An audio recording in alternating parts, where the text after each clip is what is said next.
This title is presented to you by Soundlibra.com. For more audiobooks like this, click the link in the description or visit our website at Soundlibra.com.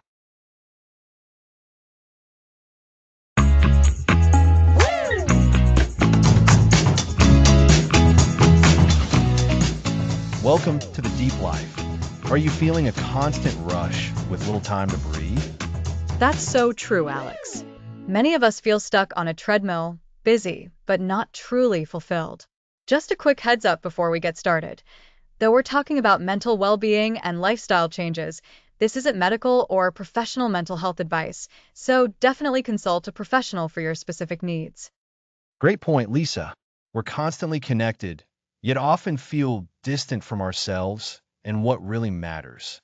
We'll explore what a truly meaningful life looks like and how to move away from superficial living. Think about a typical day.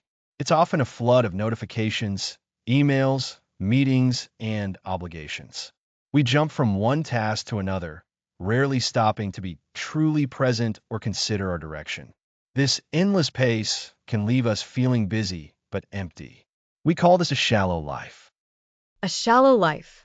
It's like skimming the surface of everything without ever really diving in. We see a lot, but do we truly experience or understand it? Exactly, Lisa. And this doesn't just stem from distractions. It could be an internal state too. We might chase fleeting achievements or engage in activities that don't align with whom we really are. We often react instead of acting with intention. So, what's the opposite of that? What does the deep life mean? The deep life is about intentionally choosing substance over superficial busyness. It's about embracing a life rich in meaning, connection, and purpose. It means slowing down to be more intentional, choosing depth over breadth, and engaging with life fully. Imagine a shallow pond versus a deep lake. The deep lake holds far more life and complexity. That's a powerful image. So, living a deep life is about exploring our experiences and relationships thoroughly. How do we start shifting away from that shallow current? The first step is acknowledging that we might be living a shallow life and that it's not serving us well. This realization is key. From there, it's about making conscious choices, reevaluating our priorities, and ensuring our actions align with what truly matters to us. And it sounds like understanding ourselves better is the starting point.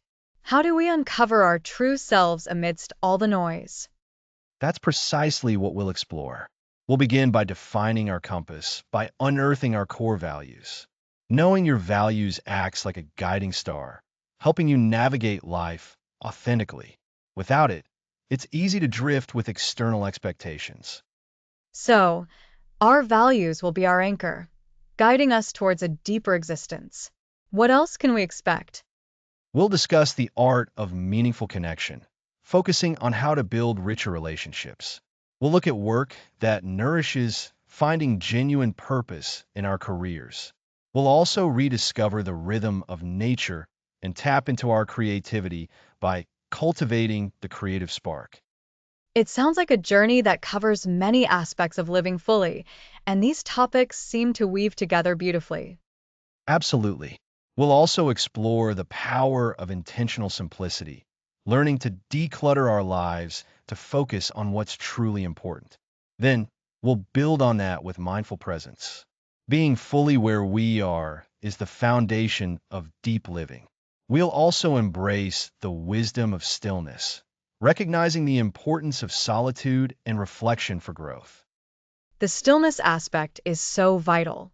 In our always on culture, finding quiet can feel like a luxury, but you're pointing out it's a necessity for a deeper life.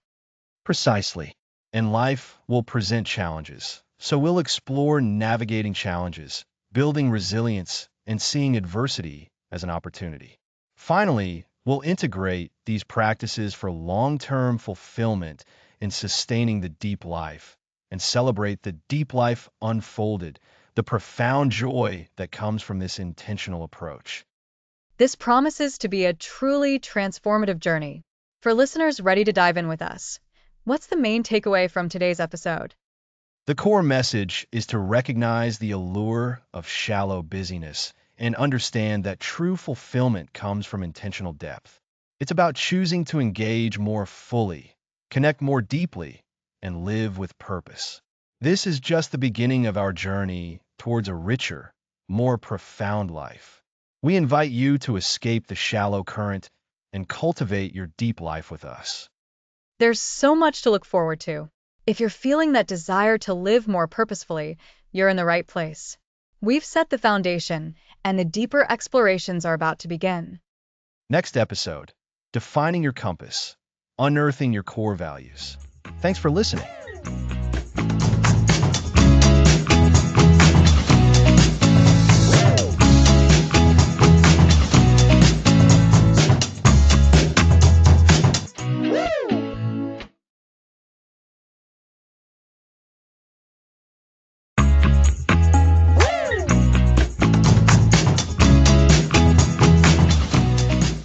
Welcome back.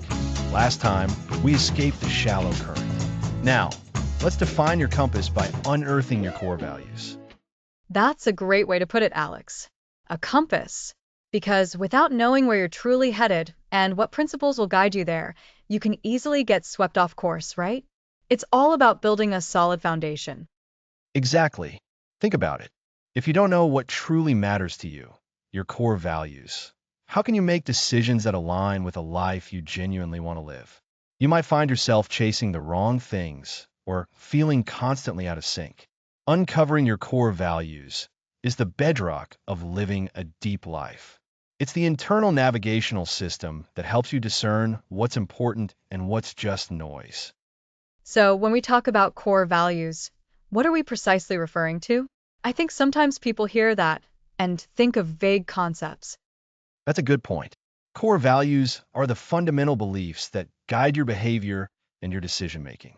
They're the principles you hold most dear, the things that if you had to pick a few, you'd say define you and what you stand for. They're not just abstract ideas, they're very much lived. They influence your choices, your reactions, and how you spend your time and energy. For instance, is honesty one of your core values? If so, you'll likely find yourself being truthful even when it's difficult. Is creativity important to you? Then you'll probably seek out opportunities to express yourself and innovate. So, it's about those deep-seated principles that drive us, even when we're not consciously thinking about them. And you mentioned that this is foundational for the rest of the series. How so? Because every other aspect of the deep life we'll discuss, meaningful connections, purposeful work, creativity, even resilience, will be significantly richer and more authentic if they are rooted in your core values. Imagine trying to build a house without a strong foundation. It's bound to be shaky. Your values are that foundation. If you value connection, you'll naturally seek out deeper relationships. If you value learning, you'll gravitate towards work that challenges you intellectually. It's a self-reinforcing cycle of authenticity. Okay, that makes perfect sense. But for listeners who might be struggling to pinpoint these values, what's a good starting point? It can feel a bit daunting. It absolutely can. The good news is it's a process of discovery, not a test with a right or wrong answer. One excellent way to begin is by reflecting on moments of peak happiness and moments of deep frustration. When have you felt most alive, most fulfilled, most yourself? What were you doing? Who were you with? What qualities were being expressed? Conversely, what situations consistently drain you, anger you, or leave you feeling unfulfilled? Often, the opposite of what causes frustration points towards a core value, and the elements of fulfilled moments highlight what is truly nourishing to you. That's a really practical approach. So, for example, if a lot of your frustration comes from feeling disrespected, it might point to a core value of respect, or perhaps dignity. Precisely. Or if you consistently feel drained by office politics and backstabbing, it suggests that integrity and transparency might be key values for you. And if you feel incredibly alive when you're teaching someone a new skill, that points towards values like learning, mentorship, or contribution. Think of these reflections as breadcrumbs leading you back to what truly matters. So, we're looking at both positive and negative experiences to get a clearer picture. Are there other exercises we can do? Absolutely. Another effective method is to simply brainstorm a list of values. I have a list here, and listeners can easily find such lists online by searching for a list of core values. Don't censor yourself at this stage. Just jot down any word that resonates with you, even if you're not sure how it applies precisely.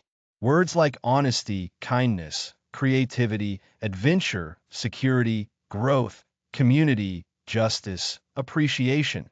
The possibilities are vast. And after we have this long brainstormed list, what's the next step? It could be a very long list. It often is. The next step is to trim it down. Look at your list and identify your top 5 to 7 values.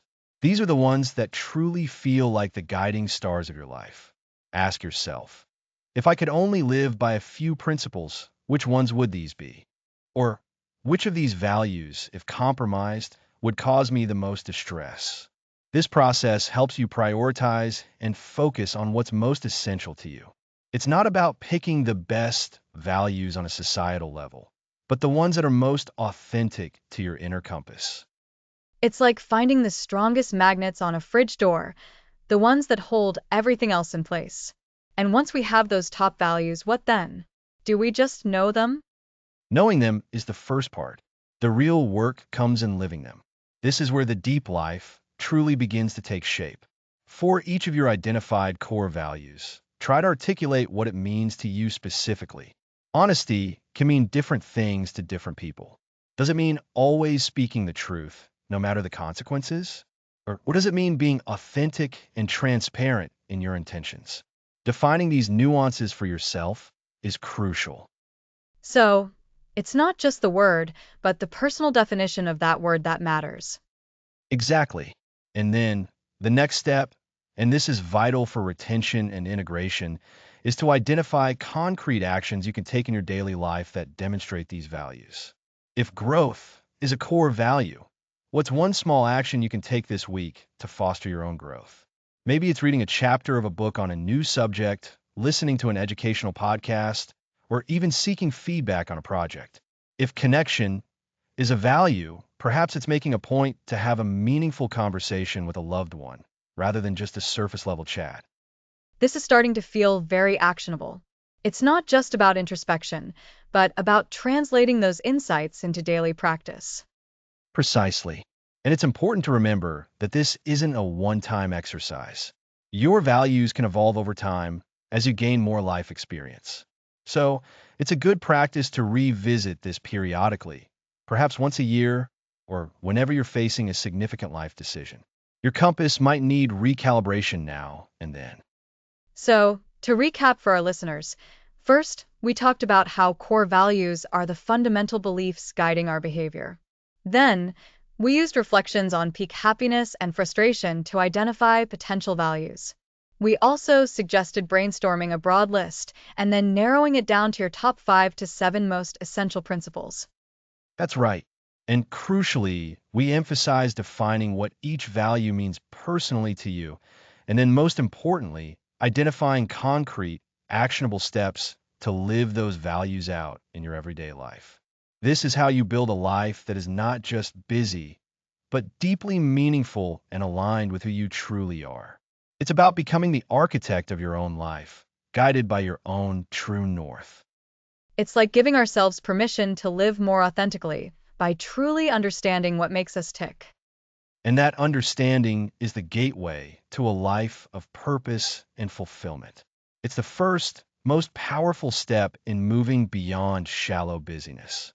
Next episode, we'll explore the art of meaningful connection, showing how our identified values can help us forge deeper relationships.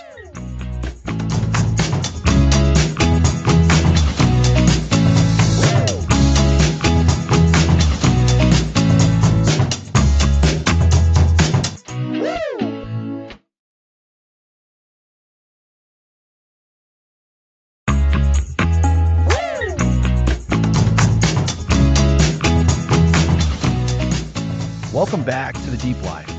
Today, we're diving into something truly foundational, the art of meaningful connection. And it's episode 3, Alex. I'm so excited. Last time, we really dug into unearthing those core values, that compass that guides us. It feels like a perfect springboard for this discussion. Absolutely, Lisa, because our values are often the bedrock of our deepest connections. Knowing yourself, your values, makes it so much easier to find and nurture relationships that truly resonate. So, meaningful connection. It sounds simple, right? We all connect with people every day. But what's the difference between just interacting and forging a deep bond?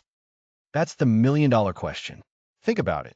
We can have dozens, even hundreds of acquaintances. We might exchange pleasantries at the grocery store, have casual chats with colleagues, or see people at social gatherings. These are all forms of connection, but they tend to be on the surface. They're what we might call shallow connections. Right. It's like dipping your toe in the water. You feel the temperature, but you're not immersing yourself. Exactly. Deep connections, on the other hand, are about immersion. They involve a level of authenticity, vulnerability, and mutual understanding that goes far beyond the superficial. These are the relationships that nourish us, that make us feel truly seen and understood. They're the ones that can weather storms and celebrate triumphs with genuine joy. So, how do we move from those surface level interactions to something deeper? What are the key ingredients? One of the most crucial elements is what I call active listening.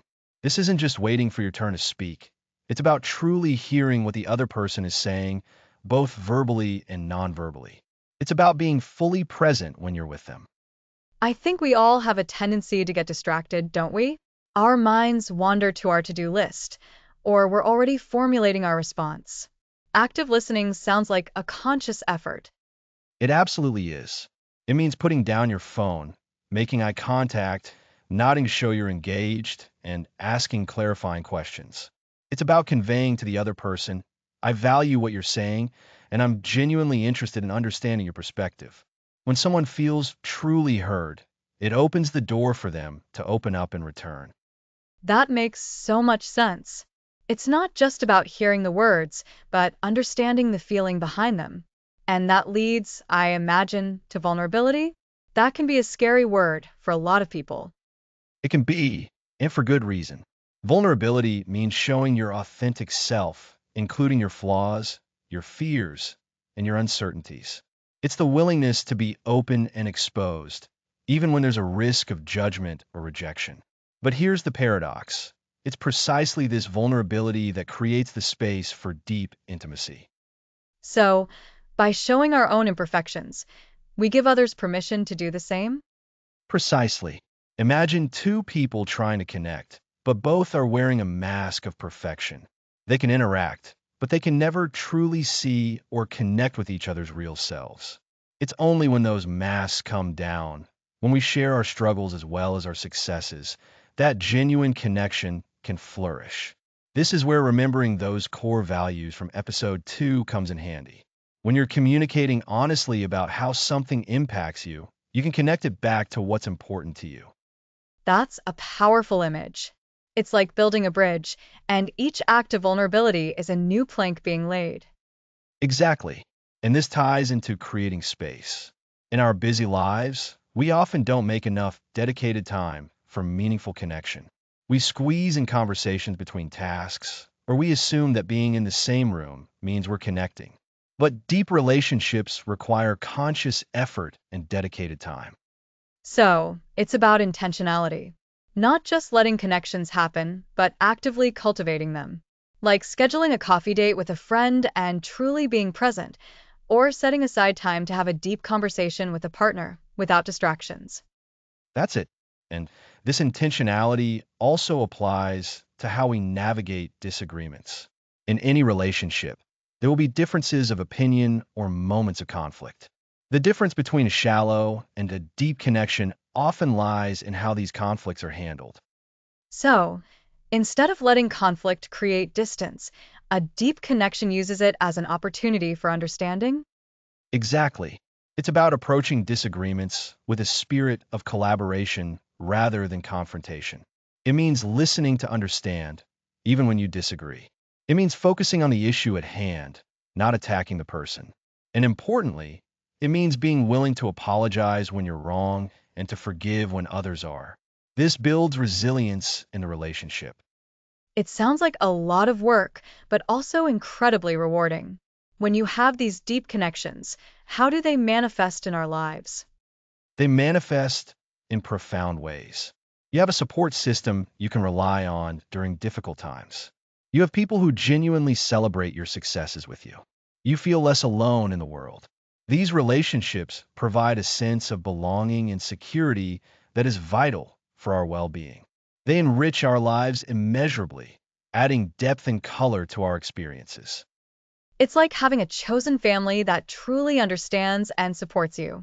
And it all circles back to authenticity, active listening, and creating that intentional space. We've discussed that knowing your core values from episode 2 is crucial for identifying people who align with you. Then, it's about nurturing those connections through presence and genuine engagement. Well said, Lisa. So, to recap, moving beyond shallow acquaintances to forge deeper relationships requires us to be present, to listen actively, to embrace vulnerability, and to intentionally create space for these connections.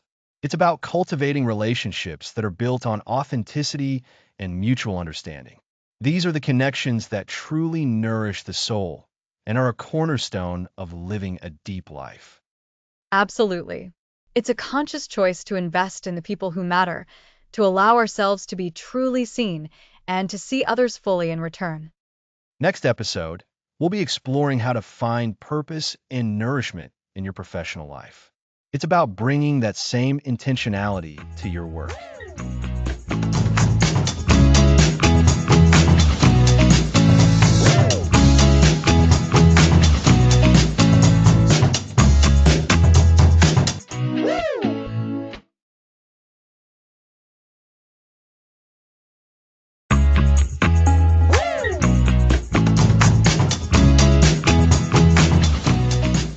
Welcome back. Last time, we dug deep into unearthing your core values. Now, we're turning our attention to a big part of our lives, our work. That's right, Alex. For many people, work can feel like a draining obligation, a constant source of stress. But what if it didn't have to be that way? What if our profession could actually nourish us? Exactly, Lisa. The prevailing culture often pushes this idea of hustle culture, where long hours and high stress are badges of honor. We're told to sacrifice our well-being for success, but that's a shallow current, and it leads to burnout, not fulfillment. So, what does work that nourishes actually mean? It sounds wonderful, but how do we get there, especially if our current job isn't exactly feeding our soul? It means finding or creating work that aligns with your core values. It's about more than just a paycheck. It's about feeling a sense of purpose, making a contribution, and experiencing personal growth through what you do. Think of it like eating food that truly satisfies and energizes you versus just grabbing junk food. I love that analogy. So, if our current job isn't nourishing, the first step is to understand why. Does it clash with our values? Are we using our strengths, or are we feeling drained and undervalued? Precisely. We need to do some honest self-assessment. Remember those core values we identified? Ask yourself, does my work allow me to express my creativity? Does it give me a chance to help others, if that's important to me? Does it offer opportunities for continuous learning, if that's a value I hold? If there's a significant disconnect, that's a major clue. And it's not always about finding a completely new job, right? Sometimes it's about shifting our perspective or making changes within our current role. Absolutely. This is where the finding or creating part comes in. First, let's talk about finding. This involves looking for opportunities that are a better fit. It might mean a different company with a different culture, a different role within your field, or even a completely new career path. This requires research, networking, and sometimes taking a leap of faith. That leap of faith can be daunting. What if you're not sure what that better fit looks like? It's a process, and it's okay not to have all the answers immediately. Start by exploring industries or roles that genuinely interest you. Talk to people who are doing work you find admirable. What do they enjoy? What are the challenges? Don't be afraid to try new things, even small experiments, to get a feel for different environments. Think of it like sampling different cuisines to discover your favorite flavors. So, research and exploration are key. What about the creating part? That sounds even more empowering, but perhaps more challenging. Creating work that nourishes often means adapting your current role to better suit your needs and values. This could involve proposing new projects that align with your strengths and interests, taking on responsibilities that are more fulfilling, or even redesigning specific tasks to be more engaging. It requires initiative and clear communication with your employer. Can you give us an example of how someone might create more nourishment in their work? Imagine someone who works in marketing. They value environmental sustainability, but their current campaigns are focused on fast fashion. They could proactively research sustainable brands and propose a new campaign or partnership. Or, if they enjoy mentoring, they could volunteer to train new team members, even if it's not officially part of their job description. It's about actively shaping your work experience. That makes sense. It's about finding opportunities to inject your values and passions into your daily tasks. So, we've identified our values, we're assessing our current work, and we're exploring ways to find or create a better fit. What else is involved in making our work truly nourishing? It's also about how we approach our work mentally and emotionally. This includes cultivating a mindset of craftsmanship and mastery. When you take pride in your work, strive for excellence, and see your skills developing, it naturally becomes more rewarding. It's the difference between just going through the motions and truly engaging with your craft. Kind of like an artist who is passionate about their painting, not just the act of painting, but the detail, the technique, the final masterpiece. Exactly. And speaking of passion, another crucial element is seeking out meaningful impact. Even in seemingly mundane jobs, there's often a ripple effect. Your contribution, however small it may seem, connects to a larger purpose. Understanding and appreciating this impact can transform your perspective. For instance, a hospital administrator might not directly treat patients, but their efficient organization makes healing possible for many. That's so important to remember. We often underestimate the importance of our roles in the bigger picture. So, to recap this segment, work that nourishes is work that aligns with our core values, offers opportunities for growth and contribution, and allows us to approach our tasks with a sense of craftsmanship and purpose. You've got it, Lisa. And this isn't about achieving perfection overnight. It's a journey of continuous alignment and adaptation. There will be challenges, of course. Some days will be tougher than others. But by holding on to our values and actively seeking ways to integrate them into our professional lives, we move away from the shallow current of burnout and towards the deeper, more fulfilling waters of purposeful work. And this really builds on what we discussed last episode about values. When your work life is a reflection of what you deeply believe in, it feels less like a chore and more like an extension of who you are. Well said. So, start by looking honestly at your current situation. What's nourishing you? What's draining you? And then begin exploring those small shifts, those new possibilities, or those new perspectives that can bring more life-giving energy to your professional life. It's about moving from surviving to thriving in our careers, finding that balance where our work contributes to our well-being rather than detracting from it. Indeed, we'll be exploring the rhythm of nature in our next episode. I'm excited to share how that can further enrich your deep life. Me too. So, for this episode, the takeaway is to actively seek or create work that nourishes your values and your spirit. Next episode, the rhythm of nature, reconnecting with the natural world.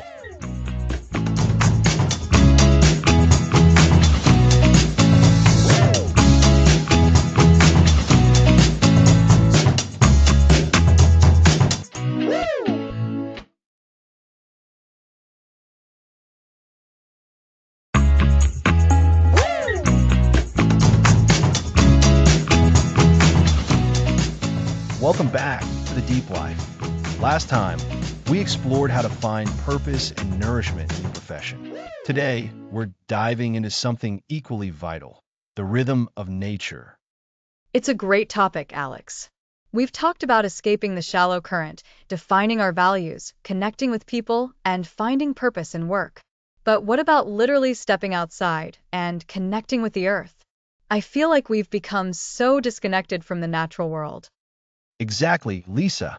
We're constantly surrounded by screens, artificial light, and the hum of technology. It's easy to forget that we are fundamentally a part of nature. Our bodies, our minds, they're designed to be in rhythm with the natural world. When we ignore that, we lose something essential. So, when you say reconnecting with nature, what does that really mean? Is it just about going for a hike once a year? It can be, but it's much more than that. It's about cultivating a conscious awareness of the natural cycles around us and within us.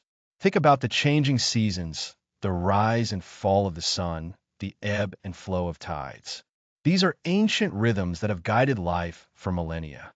Our ancestors lived by these rhythms. And we've lost that. We have air conditioning, artificial lighting, and we can pretty much eat any food we want year-round, regardless of the season.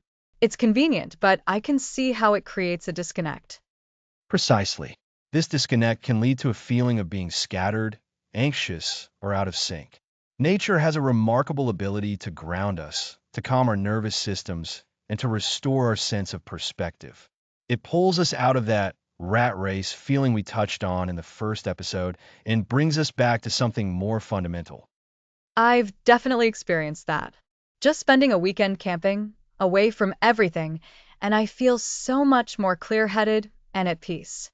But how do we bring that feeling into our everyday lives, especially if we live in a city and have a demanding job? That's the key, isn't it? It's not about escaping to a remote wilderness every weekend, although that's wonderful if you can. It's about finding small, consistent ways to weave nature into your daily existence. One of the simplest things is to incorporate mindful walks. Mindful walks. So, not just power walking to get from point A to point B, but really paying attention? Exactly. On your walk, engage your senses. What do you see? The texture of bark on a tree, the vibrant green of leaves, the pattern of clouds. What do you hear? Birds chirping, the rustling of leaves, distant sounds that tell you about the world around you. What do you smell? Damp earth after rain, the scent of flowers, fresh cut grass. What do you feel? The warmth of the sun on your skin, the breeze, the solid ground beneath your feet. That sounds so simple, yet incredibly powerful. It shifts your focus from your internal worries to the external world, which can be a huge relief. It absolutely is. Another way to reconnect is by observing the changing seasons. Our modern lives often try to erase the seasons with climate control, but each season has its own unique energy, its own lessons. Spring is about renewal and growth, summer about abundance and vibrancy, autumn about letting go and reflection, and winter about rest and introspection. I never really thought about it that way. I usually just think of seasons as different weather patterns. But there's a deeper wisdom there. In spring, notice the first buds appearing, the return of migratory birds. In summer, appreciate the long days and the abundance of food. In autumn, observe the beautiful colors as leaves change, and think about what you might need to let go of in your own life. In winter, embrace the stillness, the quiet, and the opportunity for deep rest. So, it's about appreciating the subtle shifts. Yes, and it's also about bringing a bit of nature indoors. Even a small potted plant on your desk can make a difference. Watching it grow, caring for it, can be a constant reminder of the natural world. Or simply opening your curtains to see the sky. I love that immediate connection. Sometimes, just looking up at the sky, with its ever-changing clouds and colors, can reset my entire day. It's a vast canvas, isn't it? And it's always there for us. Consider the power of water. Listening to the sound of a fountain, or even just having a small water feature, can be incredibly calming. Water has a natural flow, and aligning ourselves with that flow can help us feel less resistant to life's challenges. It's like nature offers us a different perspective. When you're worried about something small, looking at a mighty tree or vast ocean can really put things into perspective. That's a perfect way to put it, Lisa. Nature has a way of reminding us of our place in the grander scheme of things. It dissolves some of our self-importance and our anxieties. Think about the resilience of nature. A tree grows through concrete. A flower pushes up through pavement. There's an inherent strength and persistence that we can draw from. It's almost like nature is the ultimate teacher for the deep life. So many of the qualities we strive for, patience, resilience, adaptability, a sense of peace, are all present in the natural world if we just pay attention. Exactly. And integrating nature also means being mindful of our own natural cycles. Our bodies have rhythms for sleep, for energy, for digestion. When we align our lives with these internal rhythms, we feel so much more vital and well. This often means respecting our need for rest, for nourishment, and for periods of quiet. It feels like a way to honor our own humanity, really. We're not machines designed for constant output. We're living beings, and we thrive when we're in sync with the world around us. That's the essence of it. The rhythm of nature isn't just about the external world. It's about bringing ourselves back into rhythm within ourselves. So, for this week, I challenge our listeners to try one small thing. Take a 5-minute walk outside and consciously engage your senses. Or spend a few minutes just observing the sky. Notice the smallest signs of nature around you. And really feel the ground beneath your feet. What we've discussed today is how crucial reconnecting with nature is for a deep life. We've explored how to do this through mindful sensory walks, by observing the changing seasons and their lessons, bringing nature indoors, and appreciating the inherent wisdom and resilience of the natural world. Ultimately, it's about aligning ourselves with natural rhythms, both externally and internally, to foster a sense of peace and vitality. That's a wonderful summary, Lisa. This connection is a powerful antidote to the shallow busyness that so many of us experience. It reminds us that we are part of something much larger and more enduring. It's a beautiful reminder. I'm already looking forward to my next walk. So are we. Next episode, we'll be cultivating the creative spark, exploring how to unleash your inner artist.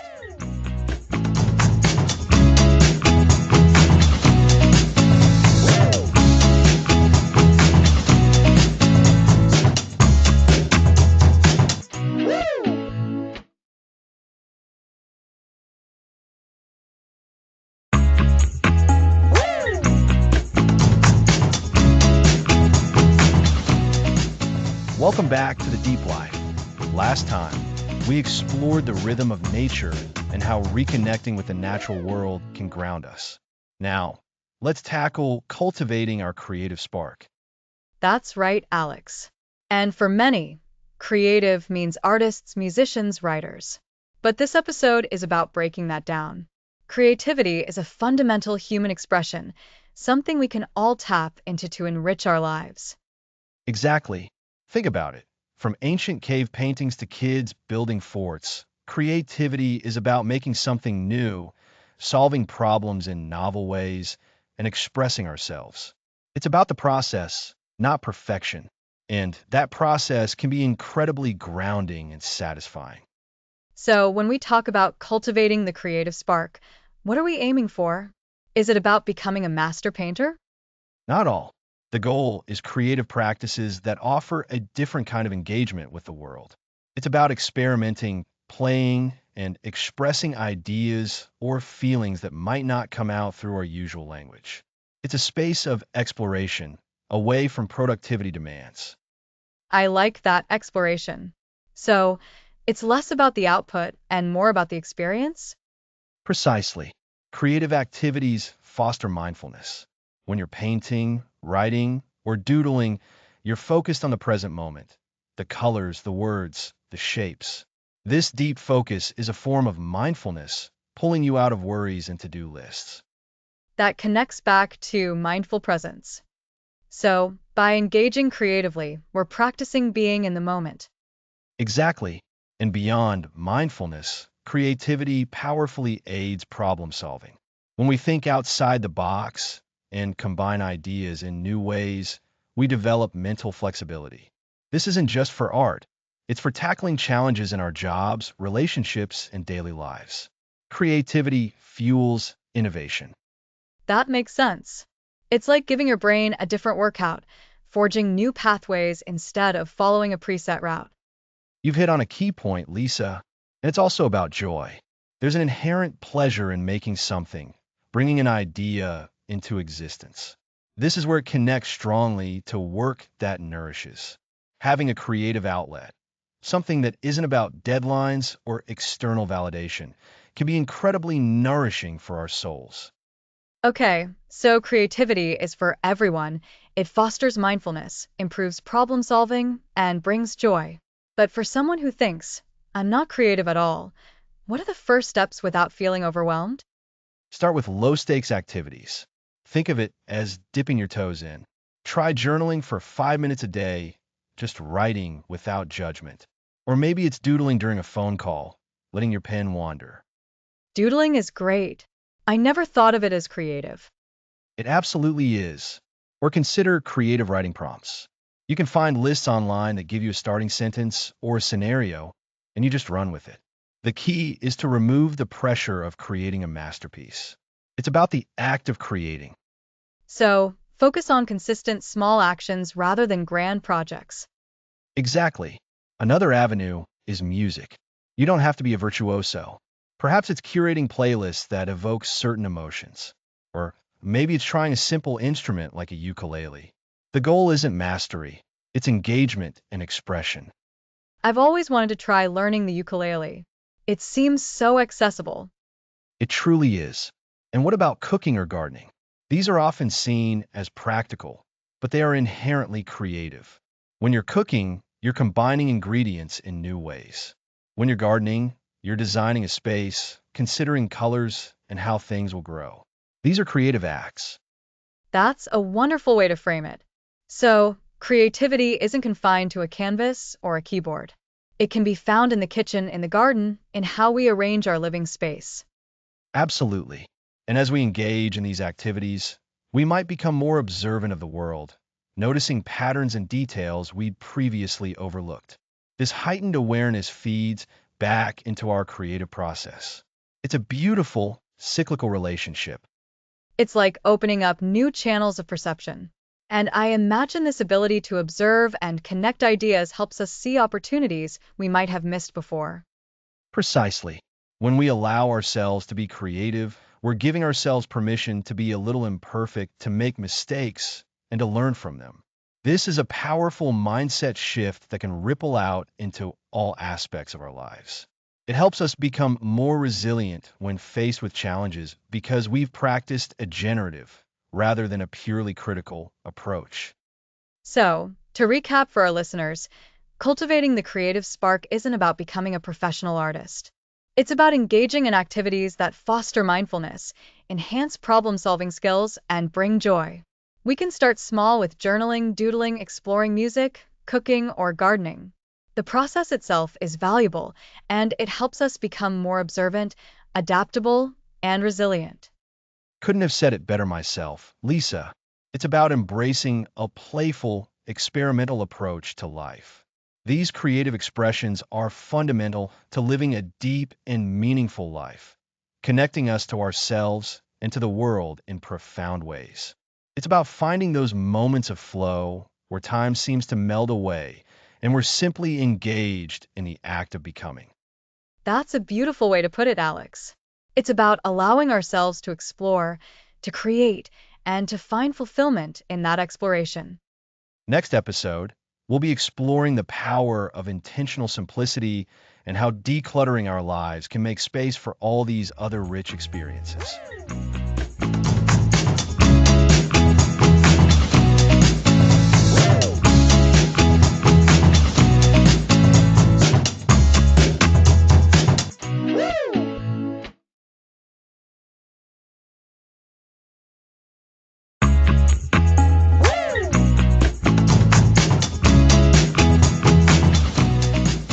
Welcome back to The Deep Life. Last time, we explored cultivating your creative spark. Today, we're diving into something that can powerfully amplify all those other areas of our lives. the power of intentional simplicity. We're talking about decluttering your life, not just your closet, but your schedule and your mind too. That sounds so appealing, Alex. The idea of less clutter, less rushing, and more room for what truly matters. It feels like a direct antidote to that feeling of being overwhelmed that so many of us experience. Exactly. And that feeling of being overwhelmed is often a symptom of living on the surface, the shallow current we talked about in our first episode. Intentional simplicity is about consciously choosing what deserves your time, energy, and attention, and letting go of the rest. It's about making space for depth. So, when we say decluttering, we're not just talking about getting rid of excess stuff, right? What else does it involve? That's a great question, Lisa. It absolutely goes beyond just physical possessions. We can declutter our schedules by being more mindful about commitments. We can declutter our digital lives by curating our social media feeds or unsubscribing from unnecessary emails. And we can declutter our minds by letting go of worries, regrets, or excessive mental to-do lists. Okay, so it's a multifaceted approach. Let's start with the most tangible, physical clutter. Why is it so important to have a decluttered physical space for living a deep life? Think of it this way. Our external environment often reflects and influences our internal state. When our physical space is chaotic, cluttered, and filled with things we don't need or love, it can create mental noise. It distracts us, drains our energy, and makes it harder to focus on what's truly important. Having clear spaces allows our minds to feel clearer too. That makes so much sense.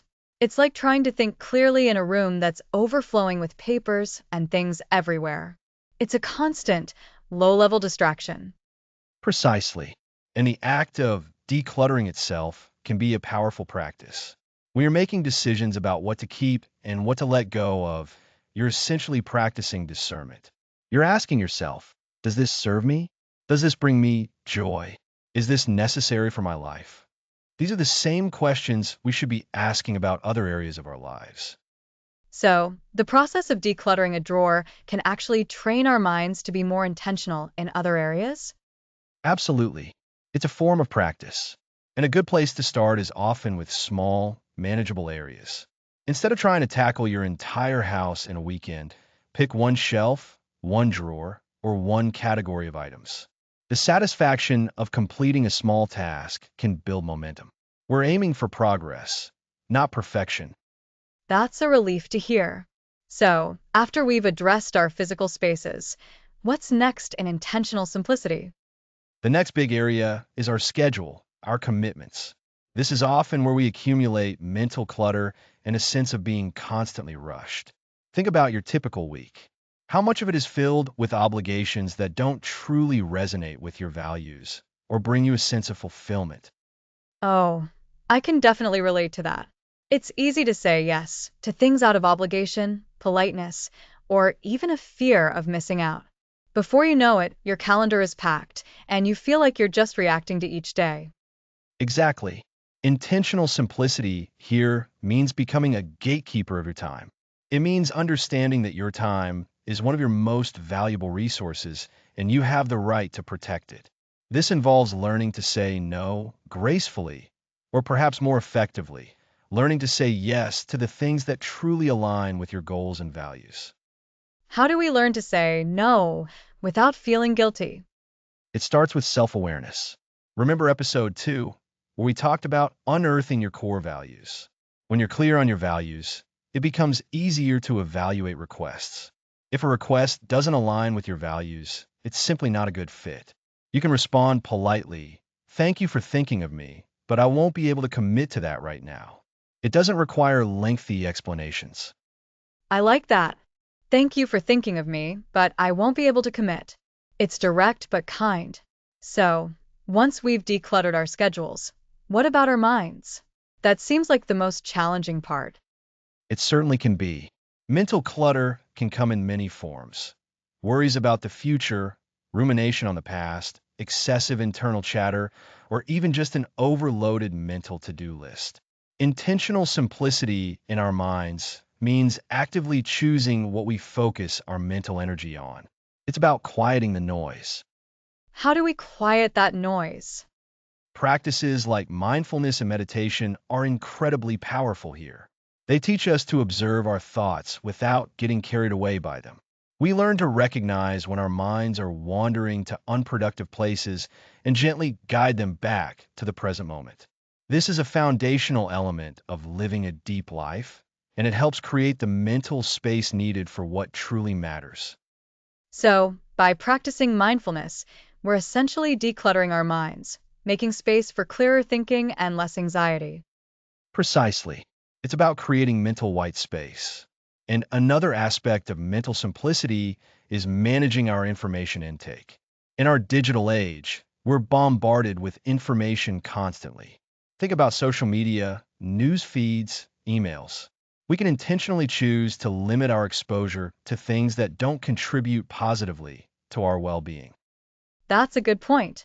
It's easy to fall into scrolling habits that consume time and mental energy without adding much value.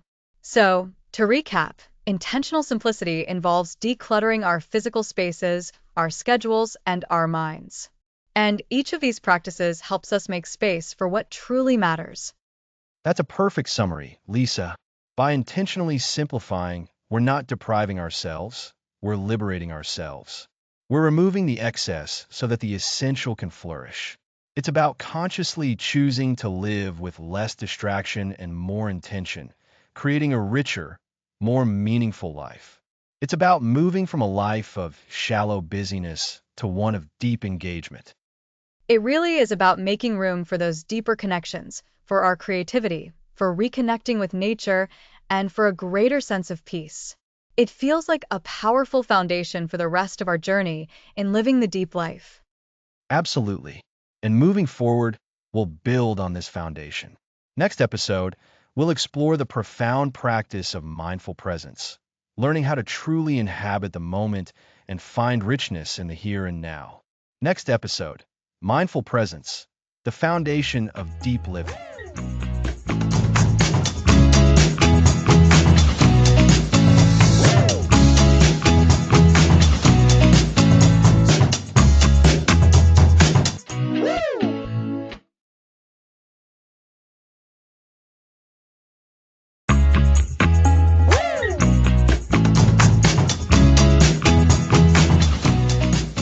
Welcome back to The Deep Life.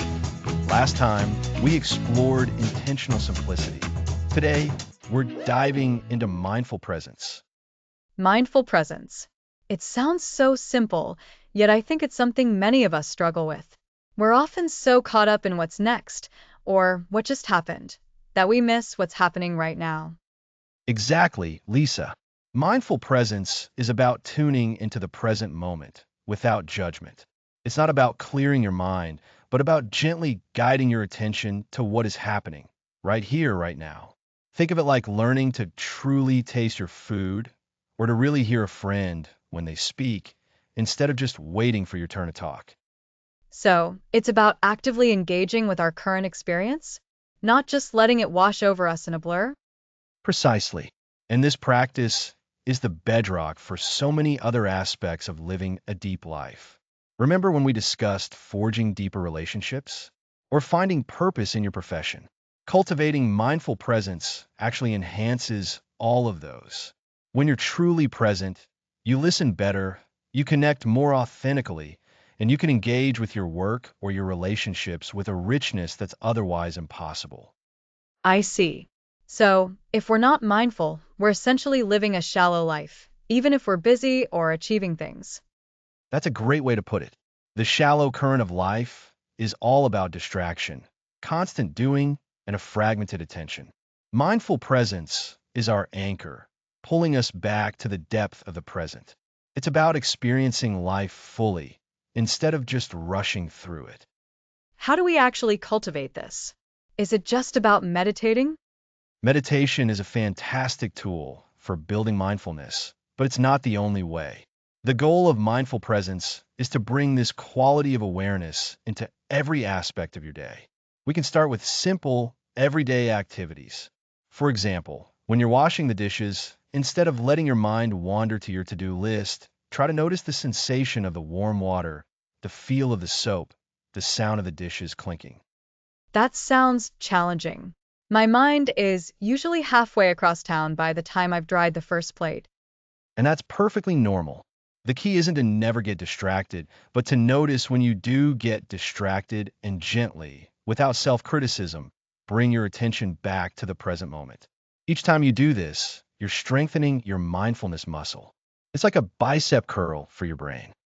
I like that analogy. So, it's a practice, not a destination. It's about the intention to return to the present. Exactly.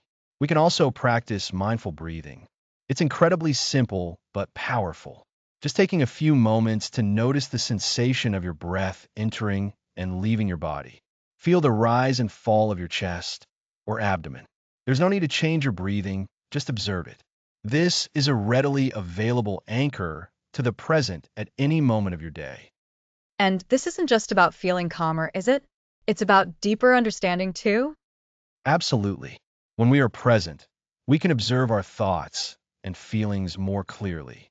We start to notice patterns of thinking, emotional reactions, and habitual behaviors.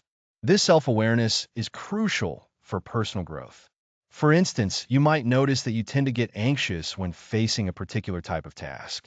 With mindful presence, you can observe that anxiety arise, understand its triggers, and then choose a more skillful response, rather than being swept away by it. So, it's about transforming our relationship with our own minds and emotions. Precisely. And this directly impacts our external world. Think about intentional simplicity. When you're mindful, you're more aware of what truly brings you joy or fulfillment, and what's just clutter or distraction.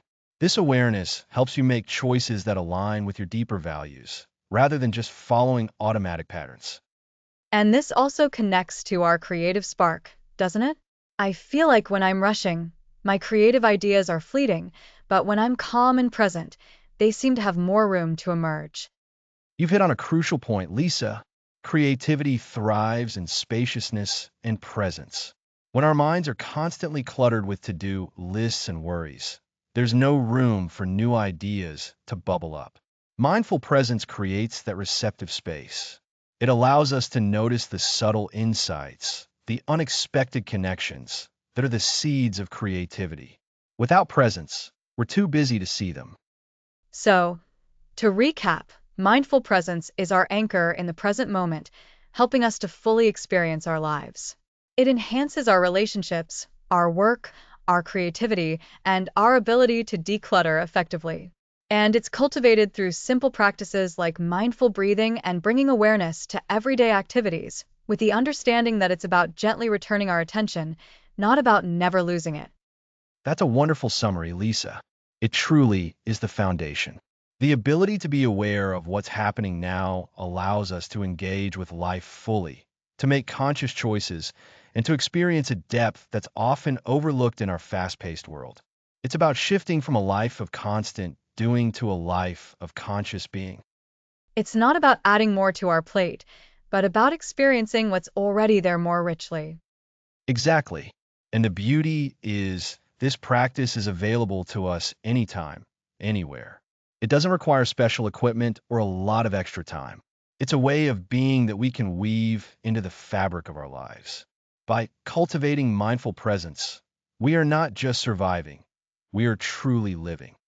It sounds like the key to unlocking a more profound and fulfilling existence.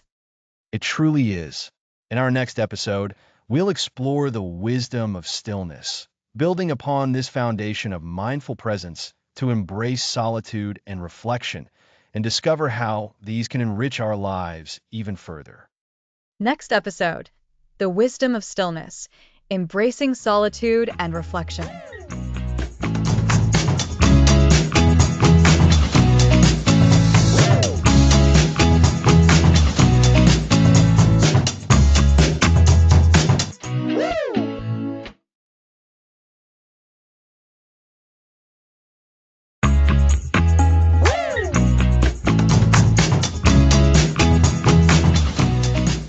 Welcome back to The Deep Life. Today, we're exploring the wisdom of stillness.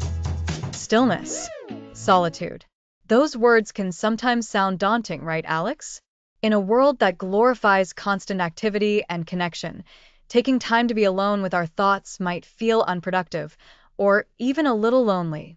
But you're saying there's real wisdom to be found there. Absolutely, Lisa.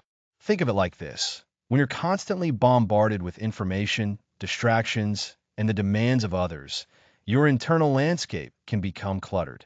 Stillness is like clearing away that clutter. It's not about doing nothing. It's about creating space for something important to emerge from within.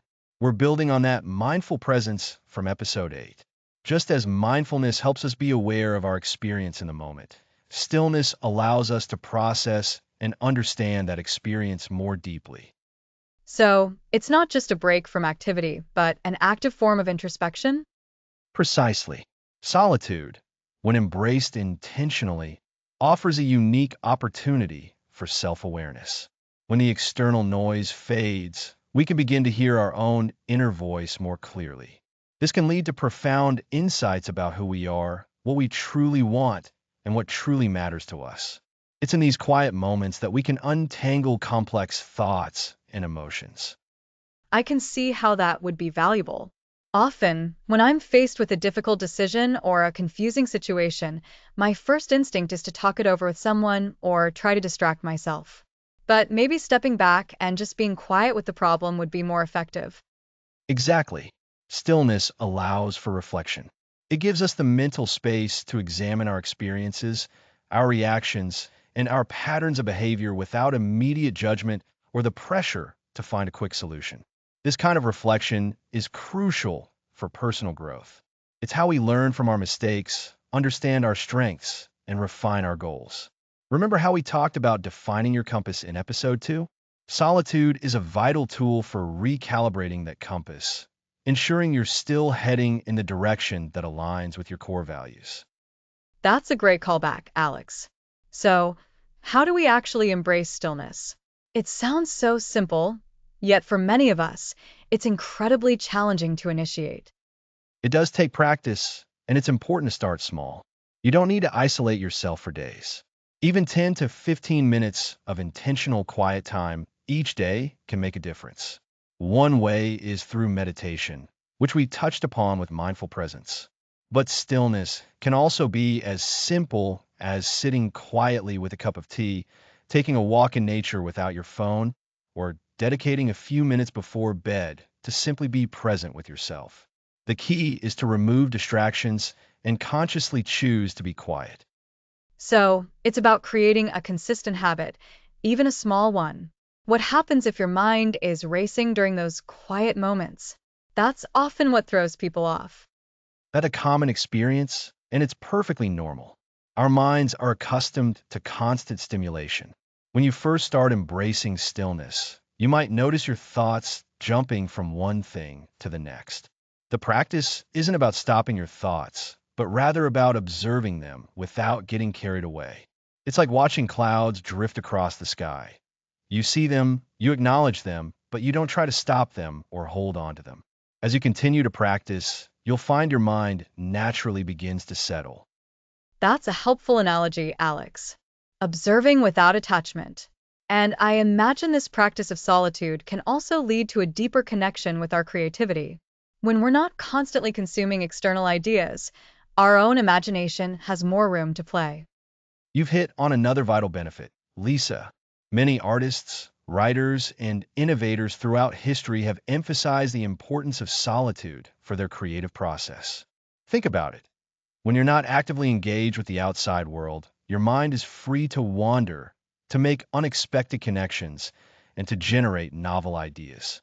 This is the fertile ground where true creativity flourishes. It's where you can explore that creative spark we discussed in episode 6, allowing it to ignite without the usual busyness smothering it.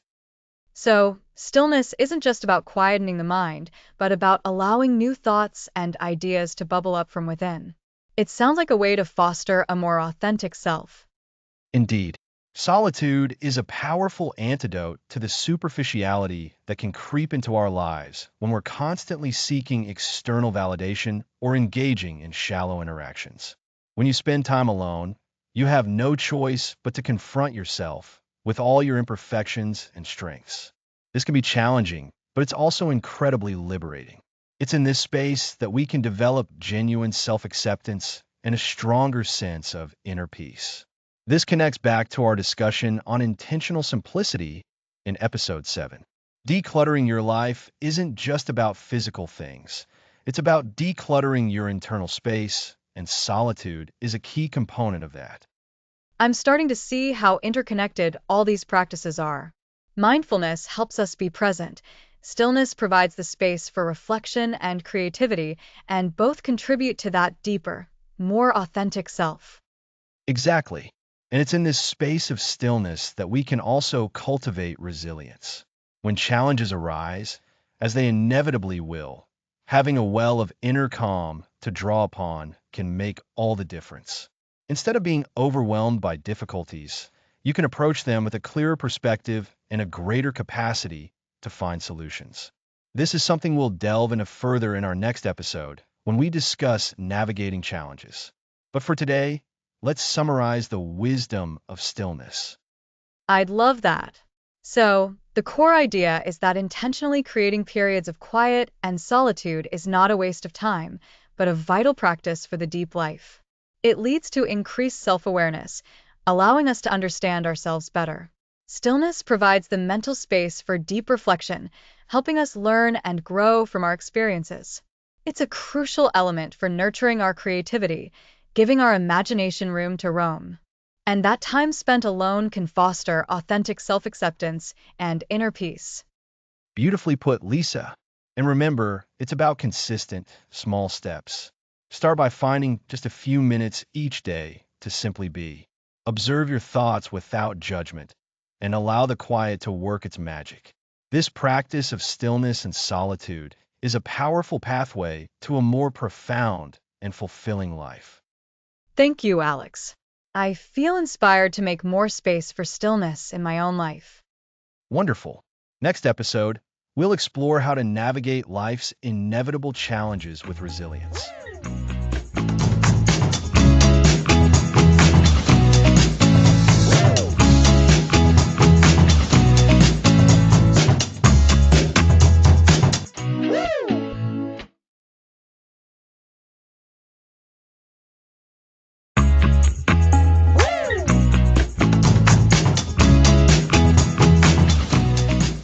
Welcome back to The Deep Life. Today, we're tackling how to navigate life's challenges with resilience. Alex, I'm so glad we're covering this. So far, we've built an incredible foundation, understanding our core values, forging deep connections, finding purpose in our work, reconnecting with nature, tapping into our creativity, simplifying our lives, and practicing mindfulness. But let's be honest, life isn't always a gentle stream. Sometimes it's a raging river. Exactly, Lisa. The deep life isn't about avoiding difficulty. It's about cultivating the inner resources to face it head on. Resilience is that inner strength, that ability to bounce back, adapt, and even grow when faced with adversity. Think of it like a tree. A strong tree, deeply rooted, can withstand a storm that would uproot a shallow one. Our values, our connections, our mindfulness practice, these are our deep roots. That's a powerful analogy. So, how do we consciously build these deep roots so we're better prepared when the storms hit? It starts with acknowledging that challenges are a normal part of life, not a sign of failure. We often see curated highlight reels online or in our personal lives, making us feel like we're the only ones struggling. But everyone faces setbacks, losses, and difficult times. The first step is acceptance, not resignation, but accepting that's part of the human experience. That's a relief to hear, actually. So, once we accept that challenges will come, what's next? How do our previously discussed deep life practices come into play? Let's revisit our core values, which we explored in episode 2. When you're in the midst of a crisis, your core values act as your compass. They remind you of what truly matters, helping you make decisions that align with your authentic self, even when you're under immense pressure. If integrity is a core value, for example, you'll be less likely to compromise your principles when things get tough. So, instead of just feeling overwhelmed, we can ask ourselves, what would my values tell me to do right now? It grounds us. Precisely. Next, let's talk about the power of connection, which we covered in episode 3. When you're facing a challenge, your support network, your friends, family, or even a trusted colleague can be an absolute lifeline. Sharing your struggles with others doesn't diminish your strength, it amplifies it. It reminds you that you're not alone, and often others can offer perspectives or practical help you'd never find on your own. It reminds me of reaching out to a friend when I was feeling completely swamped at work. Just talking it through made me feel so much lighter, and she actually had a great idea for how to tackle one of my biggest tasks. Connection truly is fuel during tough times. Absolutely. And remember episode 8 on mindful presence? This is where it shines. When you're anxious about the future or ruminating on the past, mindfulness brings you back to the present moment. It's about observing your thoughts and feelings without judgment, rather than being completely swept away by them. During a challenge, this means acknowledging your fear or frustration, but not letting it define your entire reality. You can be present with the difficulty without being consumed by it. Observing the storm from a safe distance, rather than being in the eye of it. It's about creating a little bit of space between you and the overwhelming emotion. Exactly. And this ties directly into another crucial element, self-compassion. We are often our own harshest critics, especially when we stumble. Practicing self-compassion means treating yourself with the same kindness and understanding you would offer a dear friend who is struggling. It's recognizing that imperfect humans are going to have difficult experiences. This is not a time for harsh judgment. That can be really hard. Our inner critic can be very loud. How do we practice that kindness when we feel like we've failed? It's a practice just like any other. Start small. When you notice self-critical thoughts, try to reframe them. Instead of, I can't believe I messed that up, try this is really difficult, and it's okay that I'm finding it hard. Remind yourself that challenges are opportunities for learning and growth, not just indicators of failure. Every person who has ever achieved anything significant has faced numerous setbacks. Think of your favorite athletes, artists, or entrepreneurs. Their stories are filled with resilience. So, when things feel really tough, we can lean on our core values for guidance, connect with our support network, use mindfulness to stay present, and practice self-compassion instead of self-criticism. These all sound like active steps, not just passive waiting for things to get better. They are indeed active steps. Another vital aspect is reappraising the situation. This means looking at a challenge not just as a threat, but also as an opportunity. What can you learn from this experience? How can it make you stronger or wiser? This perspective shift, while difficult, is core to resilience. It's about finding the lesson within the struggle.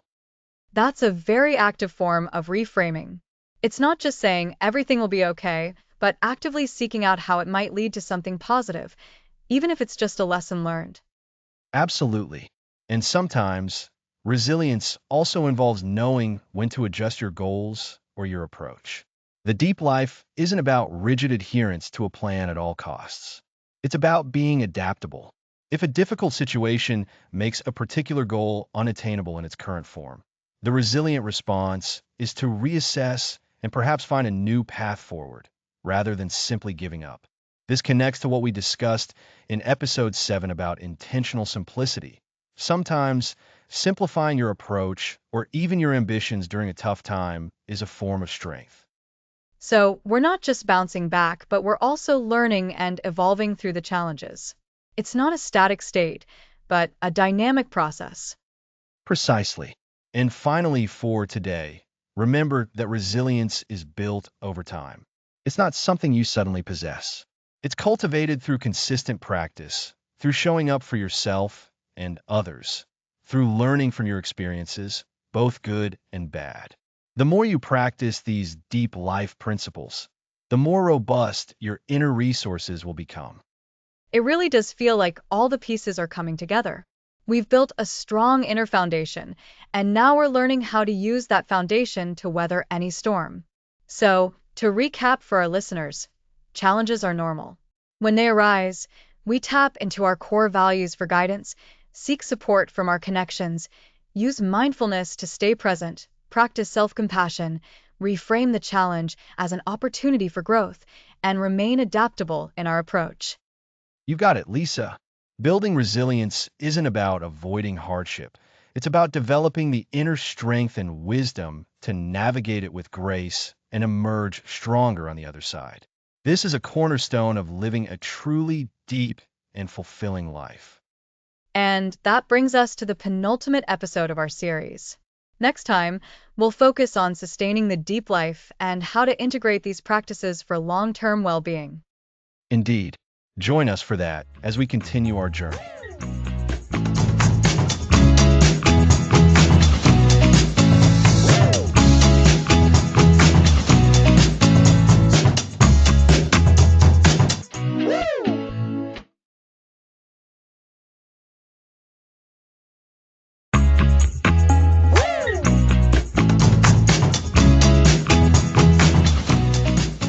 Welcome back to The Deep Life. We explored how to navigate inevitable challenges when striving for a meaningful existence. And today, we're diving into making this deep life a sustainable way of being. We're talking about integration and long term practice. How do we keep this going? Exactly. It's one thing to learn about values, connect deeply, find purpose in work, and embrace stillness. It's another to weave these threads into your everyday life. This episode is about making the deep life a robust, long-term practice. So, Alex, how do we integrate all these concepts from the past 10 episodes? It feels like a lot to keep track of. That's a great point, and it's precisely why long-term practice is so important. Think of building a strong house. You need a solid foundation and sturdy walls. The deep life is much the same. We've laid the groundwork. Now, we need ongoing practices to sustain it. Okay, so building a sustainable deep life. Where's the best place to start? I believe the first step is to create a rhythm. Life can be chaotic, and without predictable patterns, it's easy to fall back into old, shallow habits. We need consistent, supporting habits.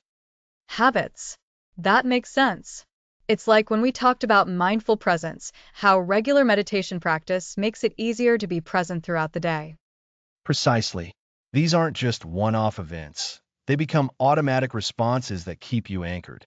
Consider your core values. How can you integrate them into daily habits? If honesty is a value, maybe your habit is to always communicate truthfully. If continuous learning is a value, schedule time each day to expand your knowledge. So it's about making these principles active, not just passive ideas. And what about the challenges we discussed last time? How do we ensure our sustainable practices can withstand those bumps in the road? That brings us to the second key element, intentional flexibility. While rhythm is important, life isn't a rigid schedule. We need to adapt. Imagine a river.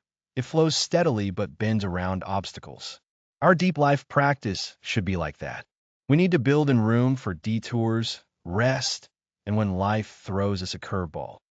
So it's not about perfection, but about consistent effort and the ability to get back on track. Exactly. If you miss a meditation session, don't beat yourself up. Just return to it the next day. If a project demands more time, acknowledge that and plan to re-engage with other pursuits when things settle. It's about recommitment, not rigid adherence. This is where conscious awareness becomes invaluable. It helps you recognize when you're drifting and offers clarity to course correct. That feels much more achievable. It's about a gentle, persistent effort. What else contributes to this long term practice? Regular reflection. We've talked about stillness and reflection at length, but for long-term integration, it needs to be a recurring practice. I recommend setting aside time, perhaps weekly or monthly, to honestly assess your journey. Are you living in alignment with your values? Are your relationships truly deep and nourishing? Is your work fulfilling? This sounds like a check in with yourself. like reviewing your internal compass. It is. And during these reflections, don't just identify what's not working. Celebrate what is working. Acknowledging progress, even small wins, is a powerful motivator. It reinforces positive habits and keeps you encouraged. This is also a good time to revisit your goals and adjust them if necessary. Life evolves, and so should your deep life aspirations. It sounds like an ongoing process of learning and refinement, like a gardener tending to their plants, constantly observing and making adjustments. That's a wonderful analogy, Lisa. And just like a gardener, we also need to seek support and community. While solitude is vital, connecting with others who are on a similar path can be incredibly strengthening.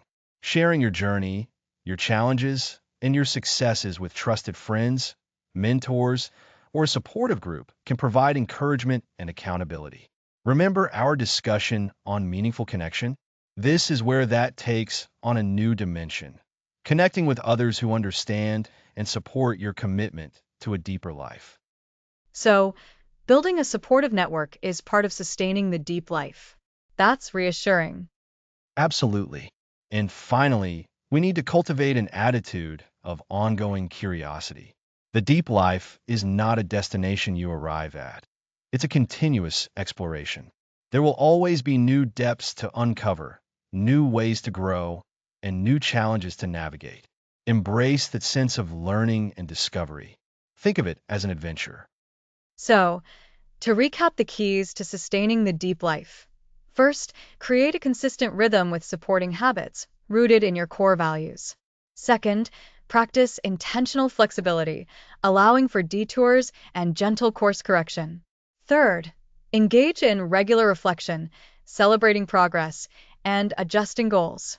Fourth, seek support and connection with a like-minded community. And fifth, maintain an attitude of ongoing curiosity and embrace the spirit of continuous exploration.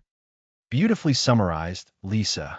These principles, rhythm, flexibility, reflection, community, and curiosity, are the pillars that will help you keep your deep life practice strong and vibrant, not just for a few weeks or months, but for years to come. It's about building a life that is not only meaningful, but also enduring. It really ties everything together, doesn't it? From defining our compass to embracing stillness, all these practices are meant to be woven into the ongoing tapestry of our existence. Exactly. And that brings us to the end of our episode on sustaining the deep life. It's been a journey, hasn't it? From understanding what the deep life truly means to identifying our values, fostering connections, finding purpose in work, reconnecting with nature, unleashing our creativity, simplifying our lives, being present, embracing stillness, and building resilience. It truly has. We've covered so much ground, all aimed at helping us move beyond shallow busyness and cultivate a life of profound fulfillment. Next episode, The Deep Life Unfolded, a journey of profound fulfillment. I'm really looking forward to that final reflection. So join us next time for The Deep Life Unfolded, a journey of profound fulfillment.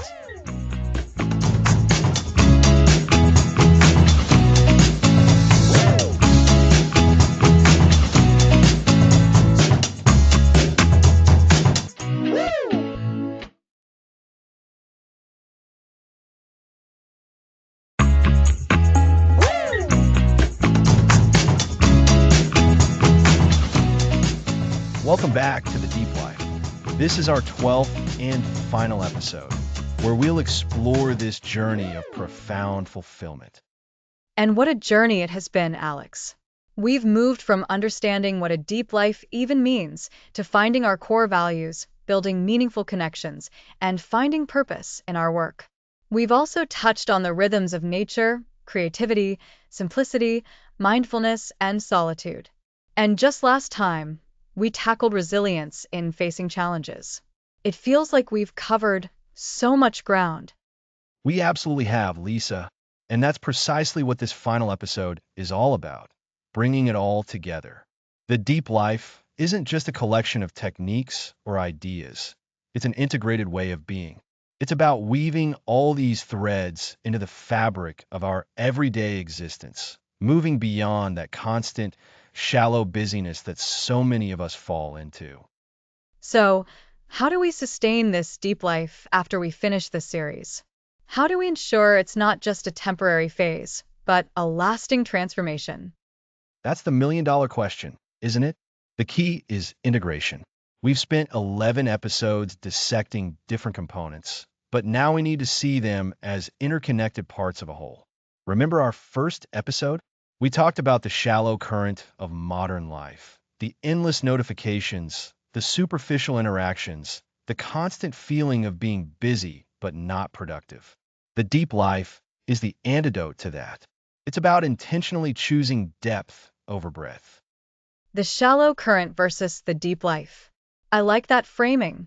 It's like choosing to swim in a calm, clear lake instead of being tossed about in a choppy sea. Exactly. And this lake, this deep life, is nurtured by consistent practice. It's not about achieving some perfect, unattainable state, but about the ongoing commitment to living in alignment with our core values, which we excavated in episode 2. Those values are our compass. They guide our decisions, from the major life choices to the small, everyday actions. And those relationships we built in episode 3, those aren't just nice to haves. They're fundamental to a deep life. Meaningful connections provide support, joy, and a sense of belonging. They're the anchors that keep us grounded when the external world feels chaotic. Absolutely. And this connects directly to finding purpose in our work, as we discussed in episode 4. When our work aligns with our values and allows us to contribute something meaningful, it becomes a source of deep satisfaction, not just a means to an end. It's about work that nourishes us and allows us to nourish others. And we can't forget our connection to the world around us. In episode 5, we explored the rhythm of nature. Stepping away from screens and into the natural world helps us recalibrate, reminds us of bigger cycles, and fosters a sense of peace that's hard to find elsewhere. It's a powerful way to shed that shallow busyness. Precisely. And our inner world is just as vital. Cultivating the creative spark, which we dove into in episode 6, isn't just for artists. It's about engaging with curiosity, experimenting, and allowing ourselves to express ourselves in unique ways. This inherent human drive for creation is a wellspring of fulfillment. It's like unlocking a part of ourselves we might not have known was there. And speaking of unlocking, episode 7's focus on intentional simplicity was so liberating. Decluttering our physical spaces, our schedules, and even our minds frees up so much energy for what truly matters. Simplicity is the ultimate sophistication, as they say. It clears the path for presence. Episode 8. And mindful presence, or living in the now, is the bedrock of a deep life. When we're truly present, we notice the small joys, we connect more deeply with others, and we experience life more richly. And that presence often leads us to the wisdom of stillness, which we explored in episode 9. Embracing solitude and reflection allows us to process our experiences, gain clarity, and understand ourselves on a deeper level. It's in the stillness that profound insights often emerge. And when challenges inevitably arise, as we covered in episode 10, our deep life practices equip us with resilience. We learn to navigate difficulties not by avoiding them, but by meeting them with equanimity, drawing on our values, our connections, and our inner strength. It all comes back to building that internal fortitude. And finally, in episode 11, we talked about sustaining the deep life through integration and long-term practice. This final episode, is the culmination of that. Indeed, it is. The deep life isn't a destination, it's a continuous unfolding. It's about making conscious choices, moment by moment, to lean into depth, meaning, and connection. It's about recognizing that true fulfillment comes not from accumulating more things or experiences, but from enriching the quality of our engagement with life. So, to recap for our listeners, The deep life is about defined values as our compass, nurtured by deep connections, expressed through purposeful work, grounded in nature's rhythm, fueled by creative expression, simplified by intention, enriched by mindful presence, guided by inner stillness, strengthened by resilience, and finally, woven into a tapestry of integrated, ongoing practice. That's a beautiful summary, Lisa. The journey of the deep life is one of continuous learning and growth. It's about showing up consistently for yourself and for the life you want to create. It's about choosing to live intentionally rather than being swept along by the currents of shallow busyness. It's about building a life that feels rich, meaningful, and truly fulfilling from the inside out. It's not about perfection, but about progress and presence. And that, our friends, is the essence of the deep life unfolded. We encourage you to revisit the episodes that resonated most with you, to keep asking yourself those guiding questions, and to continue to practice the principles we've explored. Your deep life is waiting for you to live it fully. Thank you so much for joining us on this incredible series. It has been an honor to explore this journey with you. Thanks for listening to the series.